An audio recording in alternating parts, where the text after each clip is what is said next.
urte batez Hondarrabiara etorri gera Jaizkibel konpainiari gure babesa ematera iruditzen zaigulako gizon eta emakumeen arteko berdintasuna arlo guztietan landu behar dela, baita festan eta bai gaur bezala alardean ere.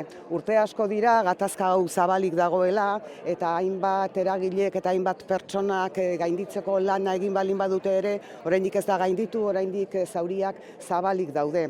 Azken urteotan egia da aurrera urrats txiki batzuk eman direla, baina aurten esango genuke ez dela aurrera urrats oso nabarmenik eman eta aurrera urratsik ematen ez denean beti daukagu atzera egiteko arriskua. Horregatik nik dei egiten diet gai honetan zerikusia duten botere publiko eta instituzio publiko guztiei. Erabaki politiko ausartak har ditzaten eta erabaki politiko ausart horiek implementatu ditzaten. Eta aipatu dudan bezala erakunde publikoak pluralean aipatzen dut, iruditzen zaidalako gatazka honetan Hondarribiko udalak, Gipuzkoako Foru Aldundiak eta Eusko Jaurlaritzak maila berean parte hartu behar dutela, besteak beste gizon eta emakumeen arteko berdintasuna eskubide bat dalako, guztion eskubide bat dalako.